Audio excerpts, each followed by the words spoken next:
Okay, we're on. Good evening and welcome to Thursday's edition of Live at 5. We are live at Lake Ontario where an interesting problem has arisen. Just yesterday we received a call from Mrs. Smith about a problem that has affected not only her property but the entire ecosystem. Mrs. Smith, do you have time to chat with us right now? I do. Let's have a seat on this bench and talk about the problems of Lake Ontario. Tell us about the problems you've been experiencing. Well, I live here on this lake, and our dock, our boats, everything around us has been infected by these giant barnacle-looking things. I don't know what they are, but yesterday my dog got cut on it. Bailey, you got cut on your leg, and it hurt a lot. Well, Mrs. Quinn, that sounds devastating, but today's episode is dedicated to finding some answers. Let's head back to the studio. Alright, so we're back in the studio with a very special guest. This is Dr. Cameron, a biology expert from the local area, and we're hoping that Dr. Cameron could maybe shed some light on the problem that Smith was experiencing in her backyard earlier today. Well, thanks, Anne, for having me here. It's really great. What Mrs. Smith is actually seeing in her lake are zebra mussels. Zebra mussels. Now that's a term I'm unfamiliar with. Could you maybe provide a definition or elaborate on that for our viewers at home? Certainly. Zebra mussels are actually an invasive species. An invasive species has many definitions, but in this context, an invasive species is an organism that is not native to the area but was introduced by humans. This introduction can be intentional or by accident, but the species negatively affects some aspect of the environment. A zebra mussel itself is only about the size of a fingernail, and it's native to Asia. Asia, really? So how did they get into our waters? Well, no one really knows for sure, but in 1985, a ship from Europe came over and dropped its water off in the Great Lakes. After that, the zebra mussels quickly spread and became a huge pest throughout North America.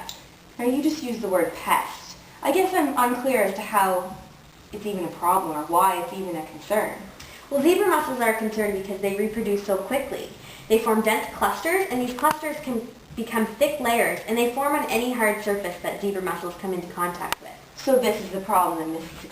Smith was experiencing in her backyard Exactly. Yesterday or today. We now have some interested callers on the line. If you don't mind taking some of their questions, we have Miss McDonald. She's calling from a water treatment facility in the area. Miss McDonald? Go ahead. Hi, Dr. Quinn. I am so sorry to hear about Mrs. Smith's dog, but zebra mussels are clogging up all of our pipes. That's an excellent comment. They do hurt water treatment facilities. They also clog electrical power stations and any other industrial facilities that occur in the lake. That's an excellent point. Our next caller is from Tourism Ontario with quite a different perspective. Mrs. Murray is her name. Mrs. Murray? Go ahead. Hi, Doctor. I'd just like to say that I love zebra mussels.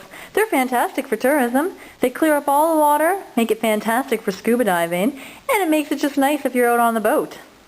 Well, that's true. Zebra mussels do make the water clear, but that's because they're suspension feeders. They feed on phytoplankton, actually.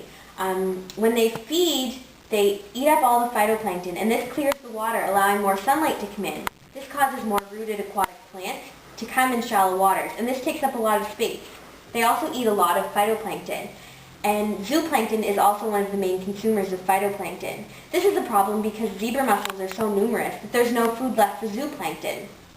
This causes a huge problem in the food chain and can ultimately result in the extinction of a native species like zooplankton. Wow, well that's all the time we have for today, and since it doesn't appear that we're ever going to clear up this problem, how about we all just keep in mind the things we've discussed in this segment when you're out and about in your very own ecosystem. And now over to Cindy with the weather. Thanks, Anne. It looks like we have some invasive snow heading our way.